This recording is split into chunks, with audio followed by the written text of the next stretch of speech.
E aí, tudo bem? Beleza? Nesse vídeo aqui eu vou resolver todas as questões de química do Provão Paulista 2023. O Provão Paulista é um vestibular seriado que é aplicado nas escolas públicas do estado de São Paulo e a banca, né, que organiza esse vestibular é da VUNESP. Se você nunca veio aqui no canal, meu nome é Gabriel Chaves, sou professor de química. Estou aqui, né, no YouTube ajudando as pessoas a se preparar para os exames vestibulares, beleza? Vamos dar uma olhada nas questões no geral e depois ir para a prova? Vamos lá? Beleza, então tá aqui a capa da prova, né? SARESP, porque é o Sistema de Avaliação do Estado de São Paulo, terceiro ano do ensino médio, linguagens, códigos e ciências da natureza. Eu fiz um vídeo, pessoal, avaliando, né, a educação no Estado de São Paulo, comentando sobre cortes bilionários que o governador quer fazer. Fiz uma avaliação da prova do primeiro, do segundo e do terceiro. E nesse vídeo que eu fiz, eu coloquei esse slide aqui, que é os temas abordados nas questões de química da prova do terceiro ano do ensino médio do Provão Paulista. Então foram 8 questões. Das 3 provas, né, do primeiro ano do ensino médio, do segundo ano e do terceiro, das 3, a prova do terceiro ano do ensino médio foi a menos difícil. Atenção, a menos difícil. A prova do primeiro ano estava do nível médio, a do segundo estava do nível médio, mas das 3 foi a mais difícil. E essa daqui, no meu ponto de vista, na minha avaliação, o nível foi fácil para médio, né? Então não era uma prova fácil, mas também não chegava a ser um nível médio de prova, não. Tava um pouco, tinha umas questões bem fáceis, né? Por exemplo, a questão 1 aqui, a questão 46, a questão 41, questão 46, dava para fazer bem tranquilo. A questão 42 eu coloquei fácil, mas é meio fácil para médio, mas mesmo assim o nível da prova é, tinha questões muito difíceis na prova do primeiro e do segundo, tá? Além de também algumas questões com errinhos, talvez que pode ter dado algum problema. Bom, vamos lá, né? Então a prova do primeiro ano cobrou bastante química geral, a prova do segundo ano cobrou bastante físico-química, né, que são conteúdos do primeiro e do segundo. Aí na prova do segundo ano também tinha átomo e ligação química. Nem no primeiro nem no segundo caiu química orgânica. Já na prova do terceiro ano caiu química orgânica, inorgânica, geral, físico-química e ambiental. Química ambiental caiu na do primeiro e no segundo também algumas questões. Aí a gente vai ver aqui as questões, né? Cadeia carbônica, noção de pH, equação de reação química, só fazer a equação. Separação, destilação fracionada vai ser uma questãozinha um pouquinho mais. Vai ter bastante, vou trazer bastante teoria para a gente estudar pela resolução. A única questão com conta, só tem uma das 8, é a questão 45 com cálculo de soluções. Essa daqui de enzimas, smog e NOx de compostos orgânicos. Essa daqui é uma questãozinha também mais difícil, um assunto mais específico, mas se você olhar aqui, não teve nenhuma questão que eu classifiquei como difícil. Tem essas média para difícil, mas na do primeiro e no do segundo ano teve questões que eu classifiquei como difíceis mesmo, inclusive para o perfil de primeiro e do segundo ano. Beleza, vamos para a resolução então? A gente vai passando aqui as páginas. A prova, né, a banca é da VUNESP, ela sempre fornece essa tabela periódica para você consultar massa molar, posição na tabela periódica, símbolo do elemento, beleza? Clássico. Então, questão 41 do Provão Paulista 2023 do terceiro ano do ensino médio. Questão em que você bate o olho, né, uma molécula com regiões circuladas, 1, 2, 3, 4, 5. Citronelol, deve ser da citronela. Geraniol, não sei do que é. O óleo essencial de rosas, olha só, é uma mistura que contém 2 componentes majoritários, o citronelol, que é esse cara aqui, e o geraniol, que é esse aqui de baixo. Essas substâncias possuem fórmulas estruturais muito parecidas, conforme representadas nas imagens de suas estruturas. Realmente, você bate o olho aqui, elas são parecidas, né? Considere as estruturas, as esferas escuras, como átomos de carbono, e esferas claras, né? As esferas brancas aqui, na verdade. Como átomos de hidrogênio, e as esferas vermelhas, como átomos de oxigênio. Isso daqui, pessoal, é a representação clássica, tá? Preto, carbono, branco, hidrogênio, vermelho, oxigênio. Química básica, a gente já vai classificar a questão. Na imagem, a representação da estrutura da molécula do citronelol se encontra dividida em regiões numeradas de 1 a 5. Beleza, considerando átomos ligados aos átomos de carbono, a principal diferença estrutural entre as moléculas está concentrada na região marcada com o número 1, 2, 3, 4, 5. Então, química orgânica, né? Compostos carbônicos, compostos orgânicos, Cadeias carbônicas. Desculpa, eu tô enjoado aqui. Cadeias carbônicas. Então vamos lá. A gente bate o olho aqui, né? O que está diferente de uma estrutura para outra? A gente tem que conhecer um pouco de composto carbônico, de cadeias carbônicas. Então aqui está igualzinho, aqui está igualzinho, ligação dupla. Aqui tem esse CH3, aqui ele está um pouquinho virado, mas é o mesmo CH3. Aqui CH3, CH2. Ah, olha só, CH3C dupla CH. Tá vendo que aqui na região 4 tá diferente? E na região 5, CH2, OH. Aí esse OH que tá virado para baixo aqui só tá virado para cima, mas é igual essa caneta. A caneta tá para baixo, a caneta tá para cima. É só rotacionar. E aí a gente vê que a região 4 tá diferente, marca o A e vai embora. Então é uma questão muito fácil. O que que tá diferente de um pro outro? 4. Aqui tá de um jeito, aqui tá de outro. O resto tá tudo igual, só aqui que tá essa parte 5 que tá girada. Vou trazer agora a fórmula com os símbolos, né? C, H, O para você e para a gente estudar aqui. Então vamos lá. A primeira parte, ó, CH3, C, CH3 e esse C fazendo dupla. Tá lá, ó. CH3, C, esse C fazendo CH3 e esse C com dupla. Então essa parte aqui é a parte 1. Aí vai vir um CH aqui ligado, CH, e uma ligação simples com CH2. Então vem um CH e um CH2. Essa parte aqui é a parte 2. Agora vai ter um CH2 aqui ligado. Essa daqui é a parte 3. E aí vai vir agora CH. Então vai ter um CH aqui. CH e CH3 ligado, CH2. CH3 ligado, ó, um carbono, 1, 2, 3 hidrogênios. CH2. Essa parte aqui é a parte azul. E aí a parte 5 eu pego aqui e coloco CH2OH. CH2OH. Lembrando, né? Carbono faz 4 ligações, oxigênio faz 2 ligações, hidrogênio só faz uma. Então, por exemplo, aqui o carbono está fazendo 4 ligações, aqui ele está fazendo 4 ligações, né, 4 pauzinhos. Aqui o oxigênio está fazendo 2 ligações, o hidrogênio faz uma só. E a estrutura de baixo, né, eu não vou repetir cada parte por vez, só vou colocar aqui já direto. E a gente vê que aqui, ó, é CH tracinho CH2. Aqui é C dupla CH. Então, o que que mudou do geraniol para o citronelol? Aqui você removeu, né, do de cima para o de baixo, você tirou 2 hidrogênios e criou uma ligação dupla. E aí tem reações químicas, né? Por exemplo, se eu quiser pegar essa molécula e converter nessa, né? Aí eu tenho que não reagir esse grupo, né? E adicionar hidrogênios aqui nessa parte para ficar desse jeito. Então foi isso aqui que mudou. Alternativa A. Belezinha? Tranquilo? Qualquer dúvida, deixa um comentário. Vamos pro próximo? Beleza, uma questão agora de indicadores ácido-base. Ácido-base. Vou ler a questão e mostrar um vídeo desses indicadores que está aqui no texto para você ir estudando junto, para você conhecer o que está acontecendo. Então, a beterraba é um vegetal nutritivo que apresenta um determinado pigmento, cuja coloração vermelha intensa depende do pH. pH, né, é uma forma de medir a concentração de H+. pH é menos log da concentração de H+. É um jeito para a gente facilitar escala de acidez, né? Então, escala de acidez é medido com concentração de H+, ou de OH-, né? Que H+ é ácido e OH- é base, né? Simplificando pra gente. E aí a escala de pH é essa escala de ácido-base. Beleza.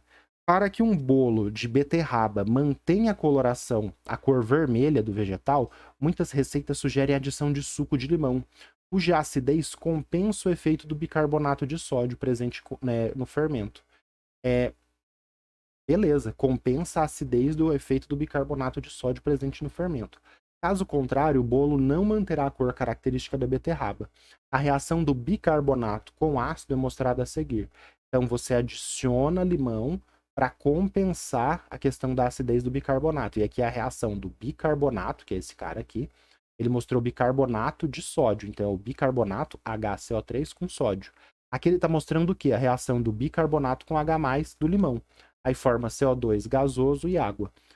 Para melhor compreender esse fenômeno, um grupo de estudantes ferveu a beterraba em água pura para extrair o pigmento e, na sequência, retirou 2 partes da solução e ferveu uma com limão, dando origem à amostra A. Essa daqui foi feita com limão. E outra com bicarbonato de sódio, dando origem à amostra B. Então, o A foi feito com limão e o B foi feito com bicarbonato. As amostras foram fervidas pelo mesmo tempo e a foto a seguir foi registrada na sequência. Então, ferveu beterraba com, oh meu Deus, beterraba com limão, beterraba com bicarbonato. A conclusão do grupo foi que o bicarbonato de sódio conferiu caráter neutro, alcalino, ácido, condição na qual o pigmento perde, mantém sua coloração vermelha, e a adição de limão ajudou a estabilizar, elevar, reduzir o pH, perdendo a coloração vermelha. Beleza. Essa questão eu classifiquei como fácil, né? Vou colocar aqui já uma coisa, que é o vídeo para a gente ver essa extração de indicadores ácido-base. Mas eu classifiquei como fácil porque, como ela está perguntando muita coisa, às vezes perguntar muita coisa dificulta o exercício, se você pergunta muita coisa difícil, só que aqui ele está perguntando duas coisas sobre, o que acontece com a coloração? Muda, perde, mantém? Essa parte da beterraba, o que ela tá fazendo com a coloração vermelha? Desculpa, beterraba. O limão que foi adicionado em A, o que ele tá fazendo com a coloração vermelha? Tá perdendo ou tá mantendo? Tá mantendo, tá aqui, né? E o bicarbonato, o que ele tá fazendo com a coloração vermelha? Ele tá mantendo ou ele tá perdendo? Ele tá perdendo. Então essa parte da coloração já ajuda você a eliminar alternativas. Então fica uma questão mais fácil. E aí se você souber, né, o que é pH, se você souber se o bicarbonato vai deixar ácido, básico, neutro, alcalino, aí você já faz uma outra parte. Então só de ler o texto você já consegue chegar em duas alternativas. Vou colocar aqui um vídeo agora de um exemplo de indicador ácido base. Não é beterraba, mas é antocianina de alimentos como indicadores de ácido base. Aqui a pesquisadora pegou repolho, picou, colocou água quente e ela extraiu o repolho. E aí o que ela vai fazer aqui? Ela tem esse extrato de repolho. O extrato de repolho de antocianina é o mesmo indicador que tem ali na beterraba. Ele vai mudar de cor de acordo com a acidez. Aí ela prepara aqui, ó, várias amostras com diferente acidez. Mais ácido, menos ácido, neutro, mais básico, muito básico, e é todo mundo transparente. E aqui do lado, ó, tá o extrato de repolho roxo. Esse extrato de repolho roxo, ele é roxo na água, que é o meio neutro, e aí ele vai mudar de cor de acordo com a acidez. Esse aqui é um vídeo que a gente pode utilizar aqui. Beleza, agora vamos ver ela adicionando esse indicador nas amostras que ela preparou. Ela vai trazer o repolho roxo, né, que ele é roxo, no meio ácido, fica vermelho, igual na beterraba lá. Então o limão, no ácido, ele deixa a antocianina vermelha. Aí ela vai adicionando aqui, né, meios cada vez menos ácido, vai sendo um meio mais neutro aqui. Adiciona o repolho, então, aqui, por exemplo, seria o extrato, um limão, uma coisa bem ácida.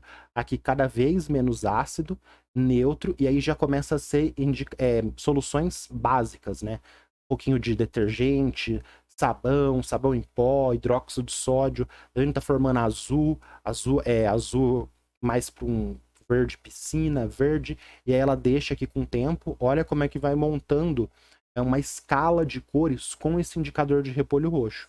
Aí espera um tempo, né, para reagir, estabilizar a cor, né? Aqui vai ter uma mudança aqui com o tempo. E aí olha só que legal que fica. Ácido básico. Aqui, igual a gente viu aí no exercício, né? A beterraba com limão ficou ácido. Aqui seria a beterraba no meio neutro, né? Meio roxo, meio vermelha. E aqui a beterraba com bicarbonato, que é básico. Então, se o limão é ácido e está mantendo a cor vermelha, e o bicarbonato está mudando de cor, está fazendo a beterraba perder a sua cor, está ficando uma cor amarelada, é porque ela tem um caráter ácido básico oposto. Então, se o limão é ácido, o bicarbonato vai ser básico. Beleza? Eu vou colocar as reações aqui para a gente ver. Então, beleza. Tema da questão aqui, né? Grifei aqui a parte do procedimento. Química inorgânica, eu coloco em química inorgânica indicadores ácido-base e noções de pH. Porque na inorgânica a gente estuda ácidos, bases, óxidos, né? Óxidos ácidos, óxidos bases, óxidos básicos. Estuda sais também, tem sais ácidos, sais básicos, por exemplo, o bicarbonato de sódio. E aí depois que a gente estuda essas funções inorgânicas, a gente vê os indicadores mostrando esse caráter ácido básico, uma noção simples de pH. Depois, mais para frente, lá em equilíbrios químicos, a gente estuda pH de verdade para entender bem. Então a gente estuda as coisas, você não vai ver tudo de pH uma vez só na vida. Você vai ver pH primeiro de um jeito mais iniciante, com indicadores ácido-base, tudo coloridinho na inorgânica. Depois você vê de forma aprofundada em equilíbrios químicos, em físico-química, faltou um hífen aqui, né? Físico-química, e a hidrólise salina também, que esses sais, eles fazem hidrólise salina, reage e tal, que é um conhecimento que a gente vê em equilíbrios mais para frente. Beleza.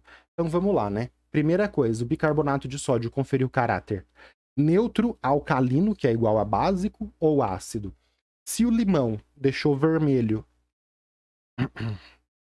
se o limão deixou vermelho, e a gente sabe que o limão é ácido, e o bicarbonato fez um caráter oposto, a gente sabe que ele vai ter caráter alcalino. Aí você vai falar, mas como é que eu sei que não é neutro? Ele não vai ter caráter neutro por causa disso daqui, ó. Assim, por causa da reação, e o texto te ajudou com isso. Então, também por isso que continua uma questão fácil. Olha só, o bicarbonato, ele reage com H+. H+ são ácidos. Então, se o bicarbonato consome H+, reage com H+, o bicarbonato é uma base. Então, ele não é aquela base que libera o H-, que é a base de Arrhenius, que a gente estuda. Aqui ele está se comportando como uma base de Bronsted, que é a base que consome H+. Então, se eu jogo uma coisa no meio, tipo o limão, e ele adiciona H+, ele é um ácido. Se eu jogo uma base, por exemplo, hidróxido de sódio, que joga o H-, ela é uma base. Mas tem essas bases aqui, que é tipo bicarbonato, que ela consome, reage com H+, e forma os produtos. Então, ela é uma base. Então, por isso que é alcalino. Aí, na condição no qual o pigmento mantém ou perde a cor, perde a cor. A gente viu aqui que a beterraba, né, é um vegetal que apresenta pigmento de coloração vermelha. Quando você adiciona o bicarbonato, o que aconteceu com a cor? Perdeu. Essa setinha verde é porque só de ler o texto, só de olhar para a figura você ia fazer. Então você sabe que o bicarbonato é alcalino, sabe que perdeu a cor, a alternativa C já acabou. A gente já tem 2 certos aqui. Vamos continuar. Sua coloração, na condição na qual o pigmento perde sua coloração vermelha. E a adição de limão ajuda a reduzir, elevar o pH. Então o limão é ácido. O limão aumenta a acidez. A escala de pH é ao contrário. Se aumenta a acidez, o que você faz? Você reduz o pH. Então, quanto maior a acidez do meio, menor o pH. Já vou colocar aqui coisas de como que a gente calcula pH só para você ver isso. E aí, a coloração vermelha mantém ou perde? Tá aqui, tá na figura, é só você olhar. Mantém. Então, alternativa C, marcou, acabou. Classifiquei como fácil, né? Você podia fazer só aqui pela cor perde, mantém. Aí você fica entre o A e o C. Se você sabe que o bicarbonato é alcalino, você já chega no C, acabou e marca. Vou colocar aqui 2 exemplos de soluções disso de, e por que quando a solução é mais ácida o pH fica menor? Então, a banca é da VUNESP, peguei aqui outra questão da VUNESP, acho que é da FAMEMA, algum vestibular que a VUNESP faz. Então, por exemplo, a saliva que está na nossa boca, ela é neutra e tem pH 7. Já no estômago, o suco gástrico, né, quando a gente vomita esse suco gástrico horrível, né, passa na garganta, a gente sente aquele gosto horrível, o suco gástrico ele é ácido e ele tem pH 2. É o que eu acabei de falar. Quanto menor a acidez, maior o pH. E o contrário, quanto maior a acidez, menor o pH, quanto menor a acidez, maior o pH. Então, por exemplo, a saliva, ela é menos ácida, o pH é maior. O suco gástrico, ele é mais ácido, menor o pH. E aí, para você entender com as concentrações, pH é menos log da concentração de H+. Se o pH é 7, por exemplo, aqui na saliva, vamos achar a concentração de H+ na saliva. Se o pH é 7, menos log de 10 da concentração de H+, pega o menos, passa para lá, pega o 10 aqui do log, passa elevando, concentração de H+, na saliva, com pH 7, é 10 a menos 7 mol por litro. Já se a gente fizer a mesma coisa para o suco gástrico, se o pH é 2, a concentração é 10 a menos 2. Então o pH vai ser o número que está aqui elevado, na potência de 10, né, com sinal negativo. Então, no suco gástrico, como o pH é menor, fica 10 a menos 2. 10 a menos 2 é 10 a quinta vezes maior, é 10 mil vezes maior, né, a quantidade de ácido que tem aqui no suco gástrico, do que na saliva. Então, pH 2 vai criar uma concentração de H+ maior do que pH 7. Por isso que, quanto menor o pH, no caso do suco gástrico, quanto menor o pH, mais ácido. O pH é essa fórmula, esse jeito aqui de calcular, invertido usando menos log, né, na base 10, a concentração de H+. Beleza? Estudamos, revemos, vimos, né, a professora lá da Universidade da Macedônia preparando o indicador e colocando. Bem legal, né? Vamos continuar? Fizemos 2 já. Beleza. Vamos passar a página aqui. Questão 43 e 44.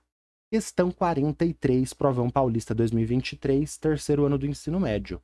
Para responder à questão, considere o texto a seguir. Um projeto de energia sustentável pioneiro no mundo que prevê a produção de hidrogênio H2 a partir da reforma do vapor de etanol é, é a chamada da matéria. No processo de reforma a vapor desenvolvido, no processo de reforma a vapor desenvolvido, o etanol é submetido a temperaturas e pressões específicas e reage com vapor de água dentro do reator. Como resultado, a molécula de etanol é quebrada, deixando disponível o hidrogênio contido nela. Então, quebrou o etanol e deixou o hidrogênio disponível. O hidrogênio é apontado por especialistas do setor energético como combustível do futuro. Ao ser transformado em energia, ele não emite gases do efeito estufa, sigla GEE, gases do efeito estufa, beleza. Então, hidrogênio é maravilhoso, né? Não, quando a gente queima ele, ao ser transformado em energia, não emite gás do efeito estufa, como CO2, metano, N2O, né? Que é o óxido nitroso, não vai produzir nada disso. O resíduo liberado na atmosfera é vapor de água, resultante da ligação do hidrogênio com o oxigênio na reação química que produz energia. Então aqui ele falou várias coisas, né? Essa produção de hidrogênio aqui a partir do vapor, de etanol e tal. Beleza. Assinale a alternativa que mostra equações químicas balanceadas e compatíveis com as duas reações descritas no texto. Então, escrever a equação balanceada a partir de alguma coisa que tem no texto. Química geral, química básica, balanceamento de equações e equações de reações químicas. Então não confunde. Se eu pegar essa caneta e queimar, a caneta queimando tem uma reação química aqui. Ela descrita com fórmulas, com símbolos, é equação. Então equação é a linguagem ali para colocar os reagentes e os produtos. E a reação é o que de fato está acontecendo, que a gente pode visualizar ali na natureza. Então a gente escreve, fala a reação através de símbolos numa equação. Conhecimento do primeiro ano do ensino médio, tá bom? Beleza, tem uma playlist no meu canal sobre isso para você assistir, eu já vou deixar indicado no final. Então vamos lá, são duas reações que estão sendo faladas aqui. Então você tem que simplesmente saber quem que são reagentes, quem que são produtos e identificar. Então no processo de reforma, o vapor desenvolvido, no processo de reforma a vapor desenvolvido, o etanol, então o etanol é um reagente, é submetido a temperaturas e pressões específicas e reage com vapor de água. Então na primeira reação eu tenho que ter etanol reagindo com água. Ele deu a fórmula do etanol, a fórmula da água a gente sabe que é H2O. Então beleza, a gente já bate o olho aqui, ó, etanol e água. Qual que eu tenho? Etanol e água como reagente na primeira equação. Em D, então eu tenho etanol reagindo com água. Em E, eu tenho etanol reagindo com água. Aqui eu tenho CO2 reagindo com carbono, que seria tipo carvão e água. Aqui eu tenho etanol e gás oxigênio. E aqui eu tenho CO e H2. Então aqui eu não tenho água e nem etanol. Aqui falta água, aqui falta etanol. O único que tem etanol reagindo com água é o D e o E. Dentro de um reator. Como resultado, a molécula de etanol é quebrada, deixando disponível o hidrogênio nela. Beleza. O hidrogênio é apontado por especialistas como setor. Então, a primeira reação é para você quebrar esse etanol com água e produzir hidrogênio. Tá produzindo hidrogênio no primeiro? Tá. Tá produzindo hidrogênio no segundo? Tá. Só que aqui tá produzindo CO e aqui tá produzindo CO2. Ele não falou nada. A gente ainda pode continuar com o D ou com o E, pelos reagentes formados e pelo produto aqui, gás hidrogênio, que é o H2. Aí ele fala, o hidrogênio é apontado pelo especialista do setor energético, ao ser transformado de energia não emite gás do efeito estufa. E aqui, o resíduo liberado na atmosfera é o vapor de água. Então ele vai queimar agora esse hidrogênio. É o vapor de água, resultante da ligação do hidrogênio com o oxigênio na reação química que produz energia. Então aqui no D, eu tenho gás hidrogênio reagindo com gás oxigênio? Não. Eu tenho isso daqui que é água oxigenada. Aqui a gente já viu que não tinha. Então, no D, na segunda reação, eu tenho água oxigenada, nada a ver. E aqui sim, eu tenho o gás hidrogênio que foi produzido na primeira reação, que é o combustível do futuro.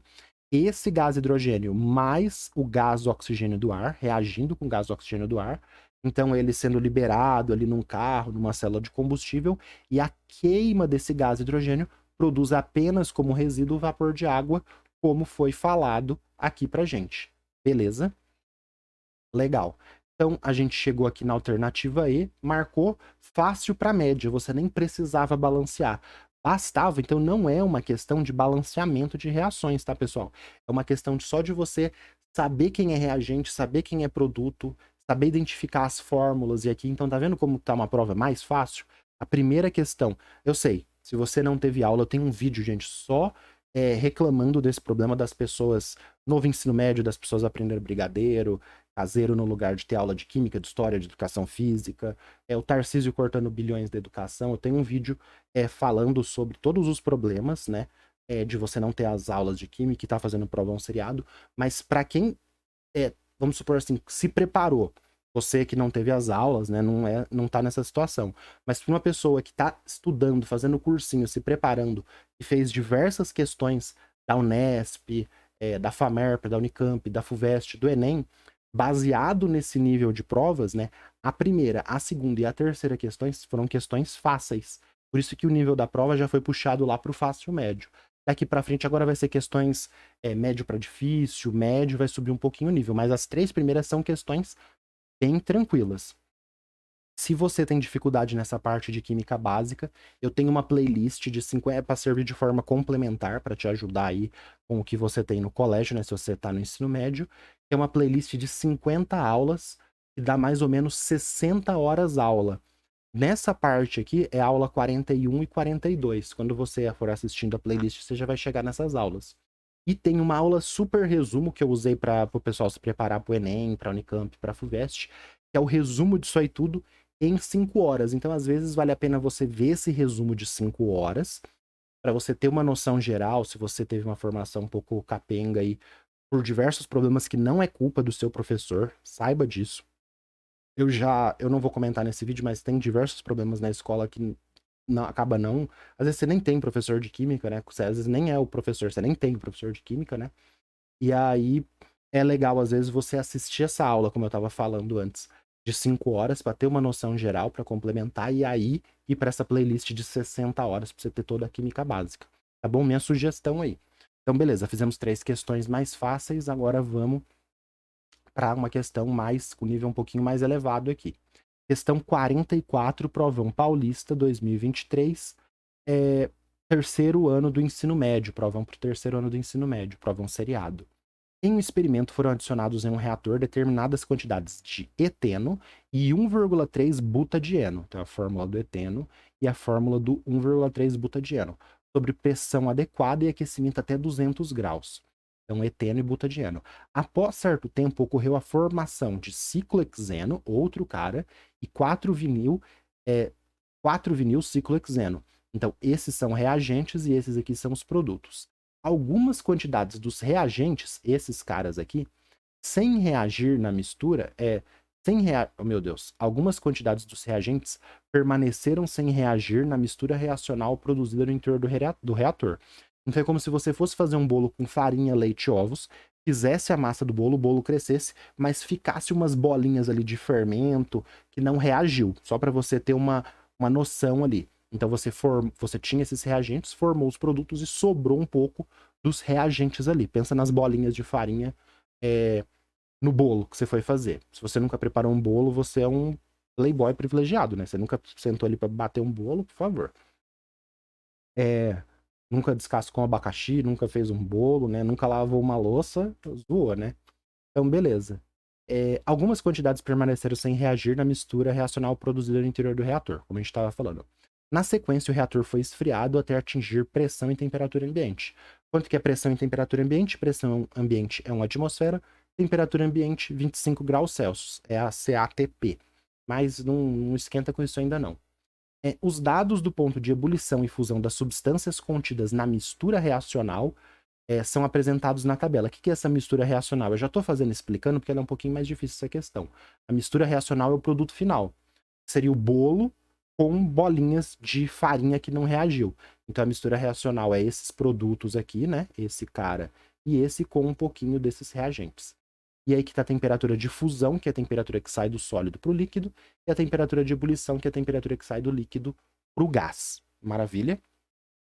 A mistura contida no interior do reator foi destilada em pressão ambiente em temperatura entre 80 e 90 graus. Entre 80 e 90 graus, 85. Então foi destilado a 85 graus.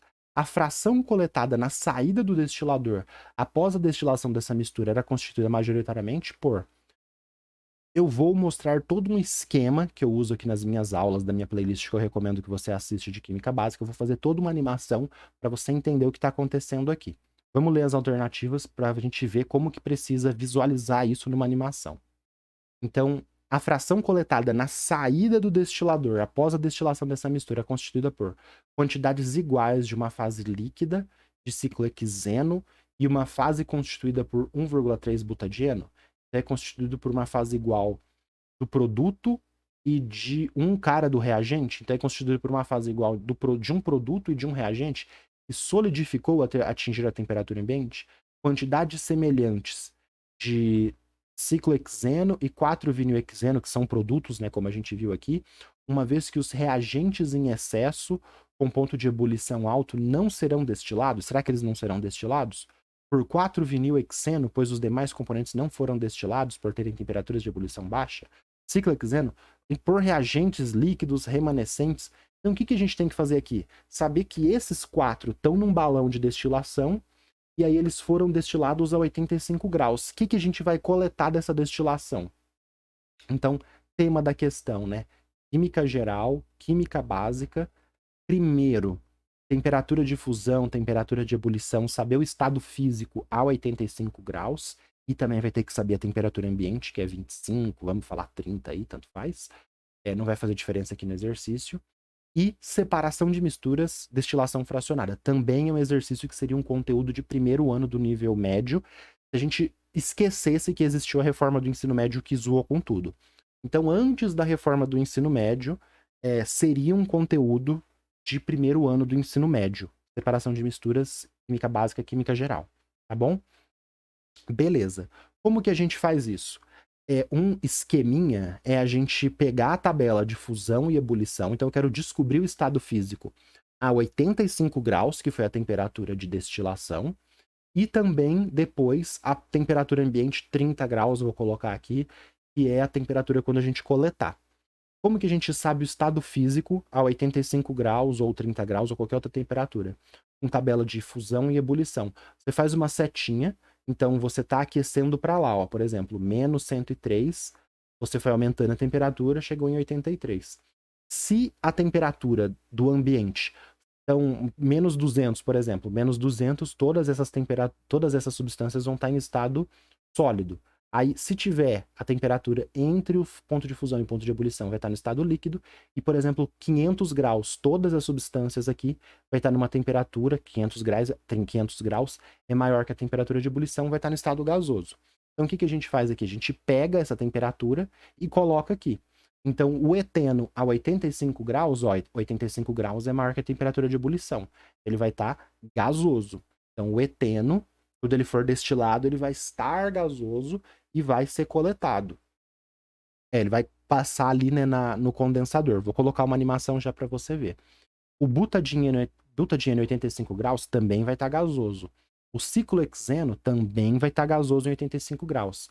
E o 4-vinil-ciclohexeno, 85 graus é menor que a temperatura de ebulição, que é 129, mas é maior que a temperatura de fusão. Como ele está entre a fusão e a ebulição, ele continua líquido. Então, o que aconteceu? No balão de destilação, você aqueceu toda a mistura, subiu o vapor, chegou ali a 85 graus. Esses três aqui, o eteno, butadieno e ciclohexeno, chegou gasoso e você coletaria, teoricamente, esses três na sua destilação. Então, depois da destilação, eu vou mostrar isso numa animação. Você iria coletar esses três aqui. Só que quando você coletar, você vai estar na temperatura ambiente. A temperatura ambiente, por exemplo, 30 graus. qual vai ser o estado físico dessas substâncias a 30 graus. Então isso foi aquecendo, subiu o vapor dessas três aqui. Esse vapor chegou para você coletar. Só que olha só, o eteno e o butadieno a temperatura ambiente, o eteno e o butadieno, 1,3 butadieno a temperatura ambiente, eles vão continuar gasoso. Então eles vão chegar para você coletar, mas eles vão sair como gás. O único que a gente vai coletar é o ciclo hexeno, porque ele sobe gasoso no destilador, já vou colocar a figura para você ver, mas aí ele fica líquido e você coleta ele num Becker ou num Erlenmeyer, como eu vou colocar aqui na figura. Então vamos fazer agora aqui uma animação, ó, desci a tabela, vamos colocar uma animação para você ver esses três gases sendo destilados e a gente só coletando o ciclo hexeno. Então vamos lá. Ó. Esse daqui, pessoal, é o sistema de destilação fracionada. Aqui é legal fazer destilação fracionada, tal, para ficar mais bonitinho e para você entender. Destilação fracionada, o que eu estou fazendo aqui? Eu tenho uma manta elétrica aqui. Essa manta elétrica vai aquecer o meu balão de destilação. E aí, nesse líquido aqui, né, que tá laranjinha, eu tenho o eteno e o 1,3 butadieno, que é aquela farinha que sobrou do bolo, é o reagente que sobrou nos produtos. E os produtos que ele falou no texto, que é o ciclohexeno e o 4-vinil-ciclohexeno. Eu coloquei eles com o nome maior para você saber que eles estão em maior quantidade, que eles são os produtos. Esses aqui são os reagentes que não formou produto, porque eles estavam em excesso e sobrou aqui.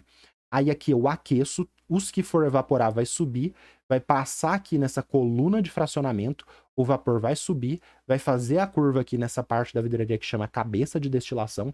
Então esquentei tudo aqui. Subiu o vapor vai fazer a curva aqui. Aí essa daqui é o condensador, ela tá fria, tá resfriada, porque entra água gelada e sai água morna. O vapor vai passar aqui dentro, o vapor condensa e pinga, e eu coleto aqui o meu destilado. Então aqui é a mistura que eu tô destilando, a mistura que eu tirei ali do reator, e aqui é o líquido que eu coletei no destilado. Aí tem várias alternativas. Vamos ver com essa tabela o que vai ser coletado aqui no destilado. Então aqui o que vai acontecer, pessoal? Vai ter um gradiente de temperatura. Aqui é bem aonde está o aquecimento, na bundinha do balão volumétrico. Então aqui embaixo está, por exemplo, 150 graus. 150 graus aquece todo mundo. Só que conforme vai subindo aqui, a temperatura vai diminuindo. Então, por exemplo, vamos supor, 120. Tá 120, 110, 100, 100, 95, 90, 90, 90, aí vai subindo 85. Então aqui, por exemplo, tá uma temperatura maior, 110, só que lá em cima a temperatura tá menor, 85. Essa temperatura é a temperatura que eu quero saber. Então, a temperatura que eu meço, que ele falou ali, foi destilada a 85 graus, não é que aqui estava 85 graus. 85 graus, o termômetro ele tá bem aqui na curva, porque eu quero saber se chegou vapor aqui para fazer a curva. Olha como é que já tá mais complicado que as três anteriores, né? A destilação. Aí aqui tá a setinha vermelha, por quê? O eteno, o butadieno e o ciclohexeno, eles vão chegar gasosos lá em cima, 85 graus. Por isso que eu coloquei eles três vermelhos aqui, ó. Por quê? Porque os três vão estar gasoso. O 4-vinil-ciclohexeno, a 85 graus, ele continua líquido. Então, por isso que eu coloquei laranja aqui. Aí vai evaporar esses três, porque a gente viu aqui que os três a 85 graus é gasoso. Vai evaporar, eles vão subir, vai chegar aqui, vai resfriar, e eu, teoricamente, coletaria o eteno, o 1,3 butadieno e o ciclohexeno. Por que eu só vou coletar esses três? Porque o vapor desses três, quando chegar aqui a 85 graus, ó, aqui em cima está 85 graus, os três estão gasosos. Estão gasosos. Como os três estão gasosos, eu vou coletar eles nos produtos. Se chegar vapor desse cara aqui do 4-vinil-ciclohexeno, vamos supor que chegou vapor do laranja, vou chamar ele de laranja para facilitar. Chegou vapor do laranja aqui em cima a 85 graus. Ele a 85 graus é líquido. Aí ele vai formar uma gotinha no meio do caminho e vai voltar. Então, se chegar vapor aqui, ele vai ficar líquido. Esse vapor a 85 graus do laranja é para ficar líquido. Então, por isso que eu estou colocando as gotinhas laranjas, porque esse gradiente de temperatura faz o quê? O vapor dos vermelhos vai subir, porque eles têm uma temperatura de ebulição uma temperatura de ebulição menor aqui, né, por causa desse valor que a gente viu, tem essa temperatura de ebulição. Já o laranja, ele vai condensar no meio, se chegasse vapor aqui, ele ia formar gotinha e pingar, e aí ele evapora, forma gotinha e pinga, ele fica preso aqui. Então, o 4-vinil-ciclohexeno, o laranja, ele não consegue chegar aqui, e eu coleto no destilado esses dois caras. Mas, aí tem uma coisa que você pode passar despercebido. Aqui fora, eu já não tenho aquecimento, aqui fora eu tô a 30 graus. que acontece com esses 3 vermelhos a 30 graus? O eteno e o 1,3 butadieno, eles vão evaporar. Então, a 30 graus vai evaporar e o eteno e 1,3 butadieno, eles vão vir vapor aqui, eles não vão condensar a 30 graus e pingar aqui, eles vão sair na boca aqui do condensador como vapor, e eu só vou coletar o ciclohexeno. Então, eu só coleto o ciclohexeno porque o eteno e o butadieno, eles não são destilados. Eles sobem como vapor, só que eles não condensam aqui no condensador e saem como vapor. Beleza? Outro jeito de você entender. Pensa que eu coletei todo mundo aqui. Coletei o eteno, coletei o butadieno, coletei o ciclohexeno. O eteno e o butadieno a 30 graus, eles vão evaporar. Então é como se, vamos supor que eu coletei todo mundo aqui, o vermelhinho, por causa dessa questão de 85 graus. Esse líquido aqui, a temperatura ambiente, ele vai evaporar e eu vou ter no final só o ciclohexeno. Então, quem que eu vou coletar no destilado? Só o ciclohexeno. Eteno e butadieno saem, eles vão embora, porque eles têm uma temperatura de ebulição muito baixa, então a 30 graus eles continuam gasosos. E aqui no meu balão de destilação vai continuar o laranjinha, que é o vinil ciclohexeno. Agora dá para responder. Então, aqui, após a destilação, após todo esse processo dessa mistura, após a destilação dessa mistura, oh meu Deus, após a destilação dessa mistura, era constituída a fração coletada, perdão, tô falando errado aqui, a fração coletada ali no Erlenmeyer. Então, essa fração aqui, ó, essa fração que eu coletei no Erlenmeyer, isso aqui, ela é constituída majoritariamente por quantidades iguais de ciclohexeno e uma fase de 1,3 butadieno? Não, o butadieno e solidificou, absurdo. O butadieno, ó, vamos voltar lá, o butadieno continua. Ah, não, desculpa, o butadieno, já tô confundindo, por isso é até legal fazer animação, né? O butadieno, ele não solidifica, ele vai embora. Então aqui eu coleto só o ciclohexeno, porque o eteno e o butadieno não vai solidificar, ele vai embora. Então, beleza. Então, coleta o ciclohexeno, mas o 1,3 butadieno vai embora. Por quantidades semelhantes de ciclohexeno e 4-vinil-ciclohexeno? Não, o 4-vinil-ciclohexeno é o laranjinha que ficou lá embaixo no balão que a gente viu. Então ele não vai. Esse aqui é o laranjinha que fica no final. Uma vez que os reagentes em excesso com ponto de fusão alto não serão destilados, tá? Por 4-vinil-ciclohexeno, que é o laranjinha. Então o laranjinha fica no final do balão, ele não é destilado. Pois os demais compostos não foram destilados por terem temperatura de ebulição muito baixa? Não, esse 4-vinil-ciclohexeno é o que fica no balão. Todos os outros saem, só que aí eu só coleto o ciclohexeno. Por ciclohexeno, sim, pois os reagentes em excesso na mistura reacional foram eliminados na forma gasosa e o 4-vinil-ciclohexeno, que é o laranjinha, não foi destilado. Então vamos voltar lá, ó.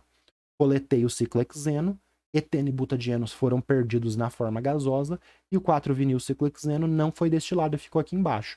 A gente tá aí estudando, tá? Não é para você ficar aqui 15 minutos para resolver. Eu tô resolvendo de um jeito pra gente estudar pelo exercício. Então, alternativa D, média para difícil, na verdade é difícil, tá? Poderia ser muito bem uma questão do Enem, diferente da questão 41, 42, 43. Essa daqui estaria no Enem tranquilamente, seria uma questão difícil do Enem que a pessoa ficaria perdida, tá? É uma questão de destilação fracionada aí que a VUNESP caprichou.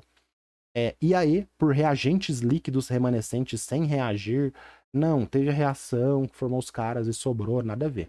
Alternativa D. Se você quiser se aprofundar sobre destilação, estudar, eu mostro com calma, mostro com animação, a molécula subindo do zoom, mostro dentro daquela coluna de fracionamento, coloco de frente, faço animação 3D nessa aula aqui 32. Essa daqui tá postada, tá upada, olha lá, e você vai conseguir estudar bem destilação simples, destilação fracionada e evaporações também. É uma aula bem completa, tem ali uns 35 minutos e ainda tem exercícios aqui para você indicado na aula 17 do tema para você fazer isso aqui da tabela, tá bom? Vamos continuar? Tá aqui toda a animação. De novo, na aula eu coloco isso aqui, animação, mostro essa coluna por dentro, mostro a animação de formando gases, você vê a molécula, tem bem mais detalhes lá. Assista. Cansei, hein? Nossa, beleza. 44, falta 5 exercícios ainda. Questão 45. Única questão com conta da prova do terceiro ano do ensino médio, tá? Do Provão Paulista 2023. O hipoclorito de sódio, NaClO, é um potente agente bactericida usado na desinfecção de ambientes e alimentos. Ele pode ser encontrado na forma de solução aquosa, com essa densidade aqui, 1 grama por mililitro, em produtos fornecidos por diversos fabricantes. A tabela a seguir apresenta algumas características de 2 desses produtos. Então, água sanitária, que a gente pode comprar 1 litro por R$ 5 e tem esse teor de massa, tá? Concentração em massa também a gente pode chamar de teor de massa. Então tem esse teor de massa de hipoclorito na água sanitária e o desinfetante para hortifruticulturas, que é um frasquinho bem menor, de 50 mililitros, que custa R$ 12 e tem o mesmo teor, a mesma concentração de bicarbonato, desculpa, mesma concentração de hipoclorito de sódio em massa. Comparando-se o preço de 1 grama de hipoclorito de sódio em cada um dos dois produtos, constata-se que a água sanitária, o valor é cerca de 15 vezes menor, 50 vezes menor, 70 vezes maior. Então, assim, sem você fazer a conta, você já sabe, ó, eles têm o mesmo teor de massa, a água sanitária é mais barata e vem 1 litro. Então, a água sanitária, ela é mais em conta. Aquele frasquinho que a gente compra para, vou higienizar saladas. Aí vem um frasquinho bonitinho, pequenininho, para você higienizar a salada. Você tá fazendo a mesma coisa do que você usar água sanitária, né? Usar um desinfetante ali, que você, não é desinfetante tem aroma. Usar água sanitária do galão ou o do frasquinho, você vai matar os micro-organismos ali patógenos que causam a doença da mesma forma. Só que esse daqui é evidentemente mais caro e menos vantajoso. Então, o produto na água sanitária vai ser 15 vezes menor ou 15 vezes maior? Vai ter que ser uma coisa menor, vai ter que ser um custo menor, porque evidentemente você usar água sanitária sai mais em conta para o seu bolso. Agora, se vai ser 15 vezes menor, 50 vezes menor ou 80 vezes menor, a gente vai ter que fazer a conta. Mas não vai ser maior. Como a gente já ficou entre o A, o B e o E, já tem 33% de chance de chute aí, beleza? Tema da questão cálculos com soluções. A gente vai ter que fazer um cálculo para descobrir o custo por 1 grama de hipoclorito de sódio. Tem um jeito que eu vou fazer aqui super detalhado, mas você poderia tentar aqui de um jeito meio sem valores, nada, só para você tentar chegar na resposta. Então, o que você pode ter feito errado aí? 1 litro é 1.000 mililitros. Vou multiplicar os R$ 5 por 1.000 mililitros e vou dividir por 50 mililitros vezes 12. Aí, se você fizesse 5 vezes 1.000, que é esse daqui, dividido por 12 vezes 50, você ia chegar em 8,3 vezes 1. É 80 vezes, fiz a conta errada. Aí você marca o E, tá errado. Não. Você fez uma conta doida aqui só para mostrar. Você poderia ter feito o quê? 1.000 mililitros, assim, um jeito para você fazer sem entender muito bem. 1.000 mililitros, né, de volume na embalagem, dividido por R$ 5. Porque como o teor de hipoclorito de sódio é igual, eu posso desprezar esse fator e só concentrar no volume e no preço. Então, 1.000 mililitros dividido por 5 vai ser ali o quanto que vai custar o mililitro da água sanitária, dividido por 50 mililitros por 12.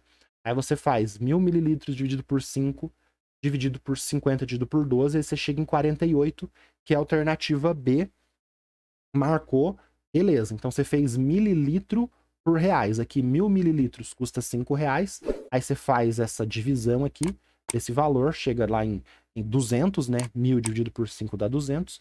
E aí você faz 50 mililitros dividido por 12, pega esses 200, divide por esse valor, você chega numa razão. Então esse daqui, a água sanitária, ela é 50 vezes mais em conta, 50 vezes mais barato, pensando no hipoclorito de sódio, beleza? Esse é o jeito mais tranquilo de você fazer. Agora a gente vai fazer detalhado, com unidades, para você entender o que você está fazendo se você fez isso daqui. Vamos lá. 1 litro de água sanitária custa R$ 5. Então, 1 litro de água sanitária custa R$ 5. Esse é o custo por litro. Eu vou passar para mililitro, que é esse 1.000 que a gente teria feito aqui. Então, eu não quero litro de ação, que é água sanitária. 1 litro de água sanitária tem 1.000 mililitros. Essa daqui é a conversão de volume. Então, eu tenho que 1.000 mililitros custa R$ 5. Ele me deu a densidade. Por que eu vou usar a densidade? Para eu chegar em grama de água sanitária, e aí com grama de água sanitária eu tenho o teor de massa, que é em grama também. Então vamos lá. Eu quero mililitro de água sanitária? Não. Eu sei que 1 mililitro de água sanitária tem 1 grama de água sanitária, porque é a densidade desses líquidos aqui, é 1 grama por 1 mililitro. Então, cortou litro de água sanitária, cortou mililitro de água sanitária, eu tenho que 1.000 gramas de água sanitária. Se eu fizesse essa conta aqui, aqui seria uma regra de 3, aqui seria outra regra de 3. Fazendo essa conta, a gente teria 1.000 gramas de água sanitária custando R$5. Eu quero 1.000 gramas de água sanitária custando R$5? Não, eu quero grama de hipoclorito de sódio. O que eu tenho? 2,5% em teor de massa. O que é 2,5%? 2,5 dividido por 100 ou 25 dividido por 1.000. Por que eu usei 25 dividido por 1.000? Porque eu tenho esse 1.000 aqui. Então eu tenho que 1.000 gramas, esse é o teor de massa de 2,5. Eu tenho que em 1.000 gramas de água sanitária, eu tenho 25 gramas de hipoclorito. Aí a gente faz essa conta aqui, né? Opa! Faz essa conta aqui, né? Corta as unidades, vai sobrar 25 em cima, e aqui cortou 1.000 com 1.000, 5 embaixo. 25 dividido por 5 significa o quê? Que 5 gramas de... Aqui na água sanitária, no galãozão branco que a gente compra. A cada 5 gramas de hipoclorito de sódio, custa R$1. Então, em R$1, aqui no hipoclorito de sódio, eu tenho 5 gramas. Eu poderia fazer quanto que tem em 1 grama também. Em 1 grama de hipoclorito de sódio aqui na água sanitária ia custar 20 centavos. Eu não quis fazer, eu quis deixar desse jeito aqui, porque eu vou descobrir a massa em R$1. Aí agora a gente vai fazer a mesma coisa para aquele frasquinho caro de limpeza de hortifruti. Então, 50 mililitros custa R$12. Aqui eu já tenho custo por mililitro. Então, eu não preciso fazer essa conversão de volume. Agora, eu uso a densidade, igual eu usei aqui. 1 mililitro tem 1 grama, corto o mililitro. Quero grama? Não. Uso aqui a concentração em massa. 2,5%, o que é? 2,5 dividido por 100. Aqui eu vou usar 2,5 dividido por 100 grama de hipoclorito. Tenho 2,5 grama de hipoclorito para cada 100 grama de desinfetante. Então, 2,5 gramas para cada 100 gramas de desinfetante. Isso daqui é o teor de massa de 2,5%. Aqui eu usei 25 e 1.000 para eu cortar com 1.000. Aqui eu vou usar 2,5 e 100 porque tem uns 50 que facilita a minha vida. Aí a gente faz essa conta, né? 50 corta com 100 dá 2, dá 2,5 dividido por 24. 2,5 dividido por 24 dá 0,1, né? 2,5 dividido por 24 é a mesma coisa que 2. Quase a mesma coisa que 2,4 dividido por 24, que é 0,1. Então, em R$1 desse produtinho aqui, tem 0,1 grama de hipoclorito de sódio. Então, olha só, em R$1 desse vem 0,1 grama, em R$1 desse vem 5 gramas. Quantas gramas a mais veio? 50 vezes mais, por isso que ele é 50 vezes mais barato. Vou mostrar como que você faz essa conta. Assim, gastando R$1 dos dois produtos, em R$1 de água sanitária vai vir 5 gramas, e em R$1 de desinfetante vai vir 0,1 grama de hipoclorito de sódio. Corta a grama de hipoclorito de sódio, 5 dividido por 0,1. Quando você divide por um número menor do que 1, aumenta, né, o valor. Então, 5 dividido por 0,1 dá 50, que é 50 vezes menor. O único exercício com conta seria também ali um exercício para você fazer, para você entender o que você está fazendo, usando teor de massa, usando densidade, usando o custo por litro. Eu ainda fiz de um jeito que não é o jeito que ele queria que eu fizesse. Eu fiz em grama por R$1. Grama por R$1. E aí depois, como os dois têm R$1, eu dividi só o valor para eu chegar. Ainda fiz de um jeito diferente. Ele queria que eu fizesse a conta de 1 grama de hipoclorito de sódio nos dois. Eu não fiz assim. Fiz de um jeito diferente aqui. Tá bom? É difícil a questão. Média para difícil. Na verdade, ela é média para difícil indo para difícil, tá? Você fazer essa conta assim super fácil, sem entender o que está acontecendo, você podia até chegar, mas pra gente converter em unidade, o que a gente está fazendo de verdade, é isso daqui. Quantidade de grama de hipoclorito de sódio em R$1 na água sanitária, a mesma coisa no desinfetante, divide um pelo outro, a gente chega que a água sanitária do galão branco custa 50 vezes menos, e agora a gente sabe que não vai comprar mais aquele frasquinho pequenininho para desinfetar alimentos, porque não vale a pena. É só um jeito ali de vender o mesmo produto mais caro. Beleza? Vamos pro próximo? Ai. Beleza. Questão 46, Provão Paulista 2023, prova do terceiro ano do ensino médio. A flavotoxina B1, a FB1, é uma toxina produzida por fungos que é prejudicial à saúde e pode estar presente em alguns produtos alimentícios armazenados inadequadamente. Uma vez absorvida no nosso organismo, essa toxina pode ser destruída por uma reação de hidrólise, uma quebra com água, né? Vai quebrar as ligações químicas ali. Um estudo científico comparou em laboratório a rapidez de reação de hidrólise da toxina AFB1 em diversas condições. Desculpa. Os dados desse estudo estão na tabela. No experimento 1, 2, 3, 4. Condição de hidrólise sem mediação de enzima, rapidez da reação, concentração em micromol, o que é esse micro? É 10 a menos 6 mol, dividido por litro por segundo. Isso aqui é uma velocidade de consumo da toxina, tudo bem? Então, sem enzima nenhuma, consome nessa velocidade aqui. Com 10 micromol por litro, então o que é esse Mzão? Mol por litro. O que é esse micro aqui? 10 a menos sexta. 10 a menos 6. Então, com 10 micromol por litro de uma enzima de rato, o que aconteceu? Aumentou a velocidade de reação. Com 19 micromol por litro, né, micromolar, a gente pode chamar esse M de molar, já estava esquecendo disso. Com 19 micromolar de enzima de rato, a velocidade aumentou mais ainda. E aí? Nossa, que sono. E aí, com 14 micromol por litro, né, com 14 micromolar de enzima de humano, a velocidade foi igual a se você não tivesse usado enzima nenhuma, que foi o experimento 1. No experimento 1, você não fez nada. No experimento 2 e no experimento 3, você usou enzima de rato. Só que aqui você usou uma concentração, que você usou uma concentração quase dobrada, né? 20, oh meu Deus, 10 e 20. E aqui você usou enzima de humano. Na enzima de rato aumentou, na enzima de humano continuou igual a se você não tivesse feito nada. Com base nessas informações, uma conclusão coerente com base nesses resultados seria de que a enzima purificada de rato 1, a enzima purificada de rato é 1,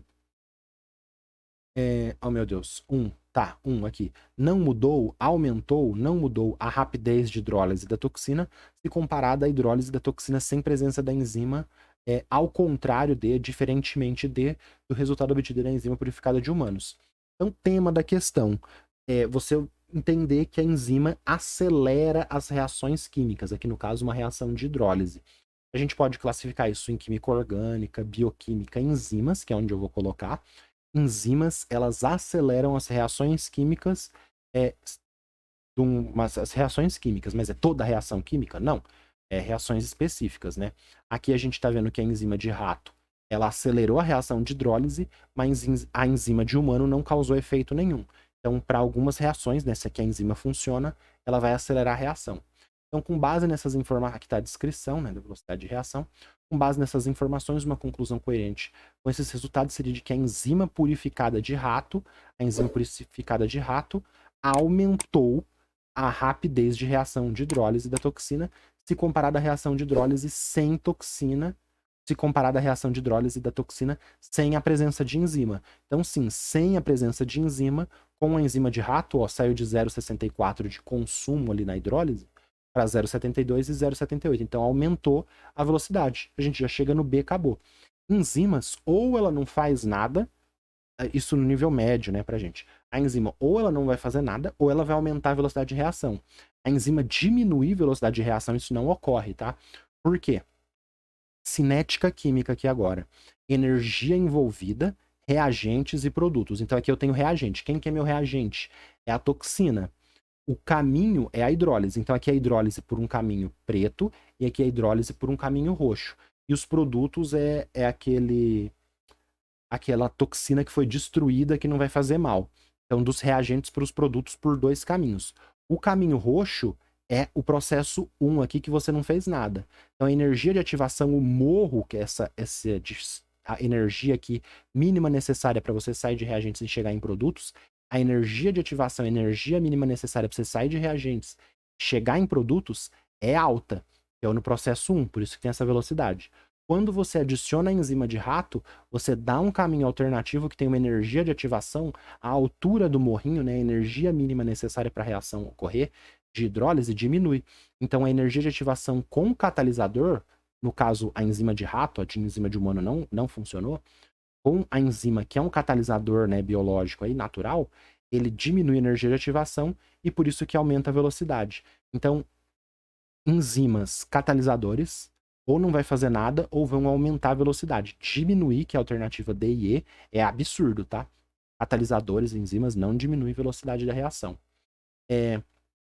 Ao contrário do resultado obtido na presença da enzima purificada de humanos, diferentemente do resultado obtido na enzima purificada de humanos, de forma oposta à presença de enzima purificada de humanos, diferentemente, né? Ou de forma oposta, porque com a enzima de ratos aumentou a velocidade, com a enzima de humanos foi uma coisa contrária, foi uma coisa que não aconteceu nada. Então, diferentemente do resultado da presença da enzima purificada de humanos. Então, essa enzima de ratos ela pode ser útil para destruir essa toxina de fungos, que é prejudicial à saúde. Então, eles podem desenvolver isso, né? Desenvolve essa toxina de desenvolve essa enzima nos ratinhos, coleta as enzimas, e aí se você se intoxicar por esse fungo, eles pegam essa enzima que foi produzida nos ratinhos, ou descobre, né, que ela foi enzima de rato, mas ela pode ter sido produzida de outras formas sem envolver o uso de animais, né, e aí usa nas pessoas para evitar a morte aí, né, porque ela vai destruir essa toxina. Então por isso que é a alternativa B. Fácil também. A gente fez 3 questões ali, 2 fáceis, a terceira foi fácil média, a quarta questão anterior foi uma questão difícil. Essa daqui é questão fácil também, só a gente interpretar e ver que aumentou a velocidade. Tudo bem? Vamos continuar? Beleza. Passando de página aqui, questão 47 e 48, 2 últimas questões a gente termina. Questão 47, Provão Paulista 2023, prova do terceiro ano do ensino médio. O smog fotoquímico é o nome dado para um processo de poluição do ar causado por reações mediadas por luz solar, que é fotoquímico, que são marcantes em grandes cidades. Um dos mecanismos envolvidos na formação do smog fotoquímico ao longo do dia que resulta na produção do ozônio e dos compostos gasosos NO e NO2 é descrito a seguir. Então, hidrocarbonetos presentes na atmosfera, tá entre aspas, tá? Hidrocarbonetos presentes na atmosfera reagem com moléculas do oxigênio do ar e produzem radicais peróxido, que por sua vez oxidam o gás NO, acumulando-se na atmosfera durante a noite, transformando-se em gás NO2. Então, beleza. Então, ele reagiu, formou peróxido, e aí pega o NO e transforma em NO2. Após grande parte do NO se transformar no NO2, como ele falou no primeiro parágrafo, a decomposição fotoquímica do NO2 forma NO de novo e oxigênio elementar, que por ser instável combina-se rapidamente com o O2 e gera o O3. Nossa, aconteceu bastante coisa aqui. Bard aqui, né? Química ambiental. Eu tenho esse livro, tá aqui do meu lado aqui. É o Bard, né, de Química Ambiental, um livro bem bom. Usei ele para fazer minha aula de ciclo do nitrogênio. Eu vou passar aqui, eu vou colocar um pedacinho aqui para você ver. Então, o gráfico a seguir representa a variação da concentração desses 3 gases poluentes, O3, NO, NO2, NO2, O3, NO, desses 3 gases do mecanismo de formação do smog fotoquímico ao longo das horas do dia. Então, é um gráfico desses 3 poluentes ao longo do dia. Então, manhã, meio-dia e tarde. É um clássico, tá, pessoal? Concentração do poluente. Então, quem é formado primeiro? O3, NO2, NO, aí o 1 vai diminuindo, forma o segundo. Quem é formado segundo? NO, O3, NO2, e depois, quem é formado por último? NO2, NO, O3. Então, se você nunca viu o smog é isso aqui, ó. Uma coisa clássica aí, né? Um fenômeno clássico de grandes cidades, né? A poluição, os hidrocarbonetos, igual ele falou, vai reagindo e forma essa porcaria aqui dessa névoa tóxica para os seres humanos, né? Causa irritação, dor de cabeça, diminui a visibilidade e causa esse efeito aqui. Então, esse é o smog fotoquímico. Tudo bem? Às vezes tem aquela paisagem do final do dia que tá laranja também tem isso do smog fotoquímico, uma reação que tem a luz solar aqui. Beleza? Então, tema da questão: química ambiental, poluição, poluição atmosférica, smog. Aqui ele descreveu a primeira reação, aqui ele está descrevendo um segundo processo, um primeiro processo, um segundo processo. Então tá, o que ele falou aqui do primeiro? Hidrocarbonetos, HC, então a gente vai colocando aqui o que ele falou do jeito que a gente conseguir. hidrocarbonetos presentes na atmosfera reagem com moléculas de oxigênio, que está aqui, e produzem radicais peróxido. Então, o radical ele tem esse elétron livre aqui. Essa primeira reação você não precisava fazer, tá? Eu só estou fazendo para você entender. Então, o hidrocarboneto reage com gás oxigênio e forma peróxidos, radicais peróxidos livres. Uma vez que, por sua vez, oxidam gás NO acumulado na atmosfera durante a noite. Então, o NO, aqui eu nem vou colocar o peróxido, tá? O NO, com esse peróxido, vai reagir e vai formar o NO2. Então, quem que é o primeiro que tem que ter aqui? É o NO que está acumulado, né? Acumulado na atmosfera durante a noite. Então, do noite à noite, aqui, ó, é amanhã, ele foi acumulado durante a noite. Então, isso aqui, ó, foi aumentando, é amanhã, né? 4 da manhã, 5 da manhã, é o gás NO que se acumulou durante a noite. Beleza? A gente já vai entender melhor. Após grande parte do NO, que tá aqui, ó, se transformar em gás NO2, a decomposição fotoquímica do NO2 forma NO e oxigênio alimentar. Ele fala que o NO2 na presença ali da luz solar, então olha só, aí o NO2 foi o segundo que foi formado. Então o primeiro é NO, o NO que é o 1, ele começa a diminuir e começa a formar o 2, que é o NO2. Aí já começa a ter luz solar aqui, ó, 8 da manhã, 10 da manhã, 7 da manhã, e aí na presença de luz solar, ele forma NO, né? Então esse verde aqui, ele tá aumentando aqui um pouquinho, ó. Forma NO e O. O O não tá aqui nas alternativas, né? Não foi mostrado aqui. Teria também o aumento do NO e o aumento do O, que não tá aqui presente, tá? E transforma o NO e oxigênio alimentar, que por sua vez quem? Que por ser instável, combina-se rapidamente com o O2. Então, esse oxigênio elementar, oxigênio sozinho, esse aqui, ó, oxigênio sozinho, por ser instável, combina-se com o O2 e gera o O3. Então, esse oxigênio elementar combina-se com o O2 e gera o O3. Então, o que, que a gente tem aqui? Primeiro, o NO acumulado durante a noite, o NO, né, reagindo ali com os peróxidos forma o NO2, o NO2 na presença de luz libera O, que não está aqui, esse O reage com gás oxigênio do ar e forma o ozônio, que é o 3. Então a gente tem que aqui é NO, NO, NO2, NO2 e por último o ozônio O3. Alternativa C. Fácil para média, por quê? Ele não colocou aqui o ozônio, desculpa, ele não colocou o oxigênio elementar. Às vezes esse gráfico aparece com hidrocarboneto, aparece com peróxido, aparece com oxigênio elementar, pergunta aqui a mais alguma coisa. Então, assim, tá fácil para média porque o texto foi te descrevendo, ele deu as fórmulas. Às vezes ele te não fala nada disso daqui, ó, isso aqui é tudo omitido.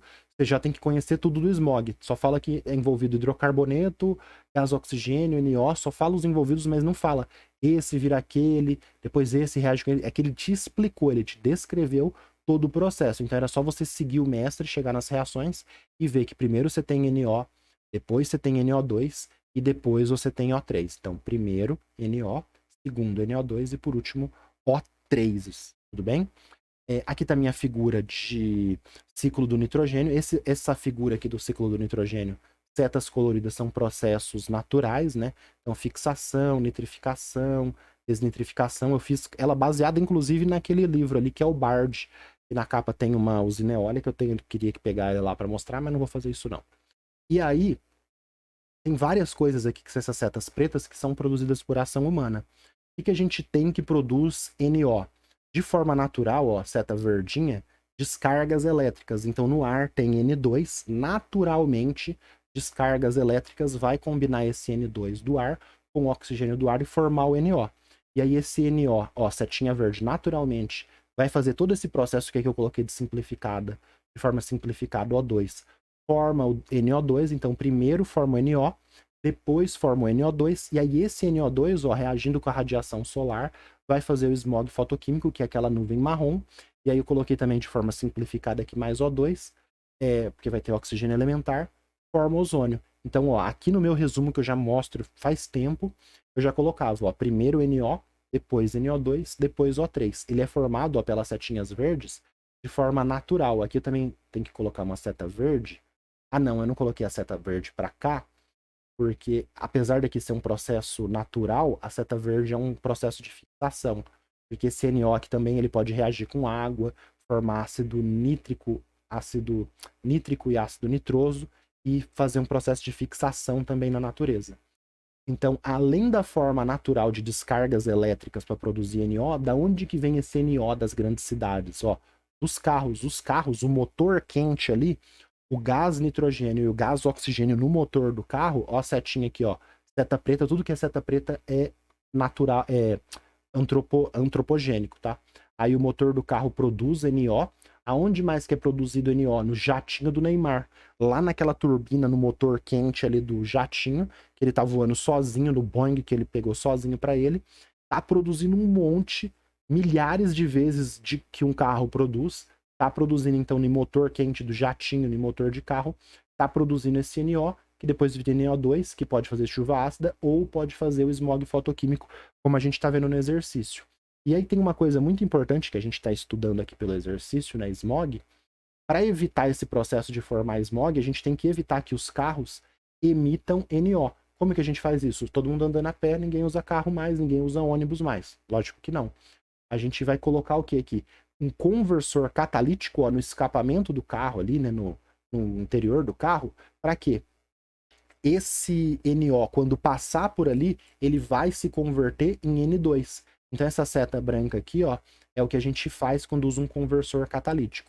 Então o carro sem o conversor catalítico, que evita a formação de NOx, né, NO e NO2, o carro com conversor catalítico, ele não emite NO, porque ele vai produzir o NO, mas quando o NO passar no conversor catalítico, vai ter uma reação catalisada, e esse NO volta a ser N2. Agora o carro sem o conversor catalítico, né? Então por que tem um X aqui branco? É porque o conversor catalítico, ele evita que o carro emita NO, tudo bem? Então o conversor catalítico evita, ó, esse X branco, que o carro produza NO, que vai causar ou smog fotoquímico ou chuva ácida. Beleza? Enriqueci, complementei mais do que só mostrar o gráfico. Beleza? Então o carro ali, o jatinho do Neymar, né? Todo jatinho, né? Não só o do Neymar, né? O jatinho de qualquer bilionário aí que viaja sozinho para qualquer coisa e fica gastando aquelas estatísticas, né, do efeito. Vamos voltar aqui, né? Então, o carro e o ônibus emite, mas tem aquela estatística que gases do efeito estufa, olha só essa estatística. O 1% mais rico do planeta, ele emite a mesma quantidade de efeito estufa que os 66% mais pobres. Então, os 66% mais pobres, de cada 100 pessoas, aquela uma mais rica emite, polui gases do efeito estufa, né? Por exemplo, N2O, né? Que não são gases estufa, é smog, chuva ácida. Ele emite igual os outros 66 mais pobres. Por isso que eu tô falando do jatinho, dos bilionários, porque é realmente o capitalismo com esses 1% mais rico poluindo igual os 66% mais pobre é um problema. Quando eu falo que fico falando aqui no meu canal de comunismo e como o capitalismo é zoado, não é brincadeira, gente. A gente tá acabando com o planeta mesmo. O capitalismo tá acabando. A gente não, né? A gente também uma escala reduzida, mas que tá acabando mesmo com o planeta, com smog fotoquímico, chuva ácida, efeito estufa, é os bilionários, né? 1% equivale aos 66% mais pobres. Olha isso, né? Thanos ia ficar puto, né? Se ele visse isso. Beleza. Tudo bem, estudamos, classifiquei como fácil média porque o texto descreveu aqui com o texto do Bard. Vamos para a última questão do nosso vídeo, já está com 1h e tralalá, 1h15 aqui, só falta uma. Vamos lá, próxima questão. Última questão, questão 48 do Provão Paulista 2023, uma questão de NOx de compostos orgânicos. Isso aqui, pessoal, vou ler a questão, mas eu acho muito difícil alguém ter... acho que assim, professores tentam ensinar as coisas, mas na correria de ano, se você teve as aulas de química tudo bonitinho, ainda fica difícil para você ensinar isso daqui para os seus estudantes, tá? Que é NOx de composto orgânico, a gente vai ver. Então, Provão Paulista 2023, terceiro ano do ensino médio. Leia o texto a seguir a respeito da toxicidade do arsênio. O arsênio é um metalóide e pode apresentar em diversos estados de oxidação. A toxicidade das diversas espécies de arsênio descreve a seguinte ordem: compostos de arsênio 3 inorgânicos. Então, decresce, tá? É o mais tóxico de todos. Compostos de arsênio 3 inorgânico é o mais tóxico de todos. Depois, compostos de arsênio 5 inorgânico. Depois, composto de arsênio 3 com grupo orgânico. Composto de arsênio e depois, por último, o menos tóxico, composto de arsênio 5 ligado a grupo orgânico. Então, primeiro os inorgânicos, arsênio 3 e arsênio 5, depois os orgânicos, arsênio 3 e arsênio 5. Arsênio é super tóxico, tem vários problemas, né? A Índia tem um problema grave com toxicidade por arsênio, que naturalmente tem lá. Aí eles têm que fazer várias coisas para tirar da água, para tirar das coisas, tirar do arroz, é uma loucura. A gente não tem esse problema, tá? Não esquenta com isso, não, que é uma coisa natural que tem lá. Só tô falando para mostrar um lugar que tem arsênio tóxico como perigoso, tá? E eles têm que se virar lá com isso. Considere os 3 compostos de arsênio representados a seguir. Então, esse ácido dimetilarsênico, ácido arsênico e ácido arsenioso. Então, deu 3 compostos aqui. Tem que saber se ele é inorgânico, orgânico, estado de oxidação e tal. A ordem de toxicidade desses compostos, conforme descrito no texto, considerando do mais tóxico para o menos tóxico, será que a gente tem que ordenar isso aqui por toxicidade usando a informação do texto. Bem legal essa questão, a anterior que ele descreveu, né, do smog fotoquímico, e essa aqui são questões bem legais, tá? Só que esse problema de calcular NOx de composto orgânico, que é o tema aqui da questão, né, é um pouquinho complicado, tá? Então, onde a gente poderia classificar essa questão nos conteúdos que a gente estuda de nível médio? Em química orgânica, NOx de compostos orgânicos, reações de óxido-redução também, a gente vê isso, ou ainda de um jeito meio estranho, você vê NOx de compostos orgânicos na eletroquímica e fisicoquímica, tá bom?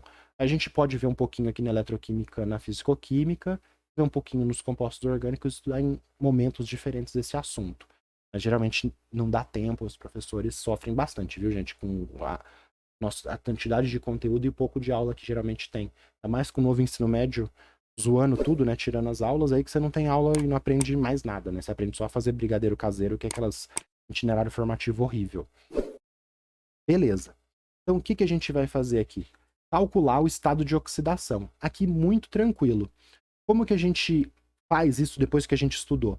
A gente vê o elemento mais eletronegativo removendo elétrons e um elemento menos eletronegativo doando elétrons. Então, por exemplo, esse arsênio aqui, qual o estado de oxidação dele? Ele está fazendo uma ligação com oxigênio, outra ligação com oxigênio, outra ligação com oxigênio. Eu coloquei 3 setinhas amarelas aqui para você ver que o estado de oxidação dele vai ser mais 3, porque ele perde 1, perde 2 e perde 3 elétrons. Esse cara aqui, ele tem estado de oxidação 3 e ele é um composto inorgânico. Por quê? Porque não tem cadeia carbônica ligada. Então ele vai ser já um dos mais tóxicos, tudo bem? Porque o NOx é 3. Está fazendo 3 ligações com oxigênio, NOx 3. Agora vamos fazer os outros aqui, ó. Ácido arsênico, NOx 5. Por quê? Uma ligação com oxigênio, 2, 3, 4, 5. Esse arsênio aqui, ele perde 5 elétrons. Por quê? Porque o oxigênio é mais eletronegativo. E aí o arsênio tem NOx mais 5. Aqui também é um composto inorgânico, arsênio com oxigênio, hidroxila. Ele vai ser o segundo mais tóxico aqui, porque esse tem mais 3, conforme foi descrito, inorgânico. Esse tem NOx P, né, que é o NOx 5 inorgânico, e esse daqui é NOx 3 ou NOx 5, tanto faz, mas vamos fazer a conta aqui. Aqui ele perde 1, perde 2, perde 3, então esse arsênio seria mais 3. E aí, o que eu pensei quando eu olhei o exercício? Aqui o carbono, ele é menos eletronegativo e vai doar a densidade eletrônica. Então ele teria aqui um NOx 1. Quando eu fiz, eu pensei isso. Por quê? Ele perde 3 elétrons para os oxigênios, seria mais 3, e ganha 2 dos grupos metila. Só que, na verdade, a diferença de eletronegatividade entre o carbono e o arsênio aqui é baixa, então não acaba dele ganhando aqui esse elétron do carbono, e aí ele só perde mesmo a densidade eletrônica aqui para os oxigênios, e ele tem um NOx mais 3, e como tem grupos CH3 de carbono aqui ligados, ele é um composto orgânico. Compostos orgânicos são menos tóxicos aqui para o arsênio, né, conforme o texto, do que os inorgânicos. E aí a ordem vai ser, né, nível médio difícil, tá? Porque é um assunto específico, você teria que saber. Assim, você vê que contar a ligação com oxigênio não é difícil. Mas para a gente chegar nisso, eu teria que ter estudado uma coisa mais específica. Então, o ácido acernioso é mais tóxico que o ácido arsênico, que é mais tóxico que esse composto orgânico aqui de arsênio, que é o ácido dimetilarsínico. Alternativa D, marcamos, acabou, fechamos a prova e fizemos as 8 questões. Aqui tá a capa, né? passando o nível fácil para média, porque teve questões difíceis, essa última que a gente fez foi uma questão mais difícil, teve aquela questão com conta da água sanitária, teve a questão da destilação fracionada que foi difícil, mas teve 1, 2, 3, 4, 5 questões mais fáceis. Então, se você tem 5 questões fáceis, 3 fácil, 2 fácil médio, puxa o nível da prova para um nível fácil médio. Eu sei que você não teve aula, realmente é muito zoado o novo ensino médio, a gente tem que participe do seu grêmio, proteste, lute para você ter as 13 disciplinas. Você que está no terceiro ano agora já se formou, né? Mas se você está assistindo esse vídeo durante o terceiro ano para se preparar, proteste para a gente ter 13 disciplinas, né? Filosofia, história, educação artística, artes, né? Educação física, química, as 13 disciplinas ao longo de todo o ensino médio como era antes. Esse novo ensino médio foi suspenso, né, pelo governo federal, mas a gente não sabe ainda, na hora que eu tô gravando esse vídeo, a gente não sabe que pé que tá. Por isso que é complicado, né, falar, nossa, foi das 3 provas, do primeiro, do segundo e do terceiro, foi a menos difícil, não foi fácil, foi fácil médio, e a pessoa fala, nossa, mas eu não consegui fazer nada e tava fácil médio. Pra gente entender que vai ter que se dar uma mudada em como que tá o nível do ensino médio hoje. Volta aqui para mim, pessoal. Então, foi bem legal resolver essas 3 provas. A gente viu a prova da VUNESP, é uma prova boa. Queria te agradecer de ter chegado aqui até o final. Qualquer dúvida, qualquer coisa, né? Deixa um comentário que eu respondo assim que possível. A gente tá junto aí nessa formação complementar que eu consigo fazer aqui no YouTube para ajudar as pessoas que estão se preparando. Vai dar tudo certo, né? Procure um cursinho popular, qualquer coisa para você fazer junto com o ensino médio, se tiver aí na sua cidade. Pergunte, converse com as pessoas que a gente consegue se preparar. E se você que tem a vontade de estudar, vai dar tudo certo. A gente tá junto e vai dar certo, beleza? A gente se vê nos próximos vídeos. Obrigado, valeu e tchau!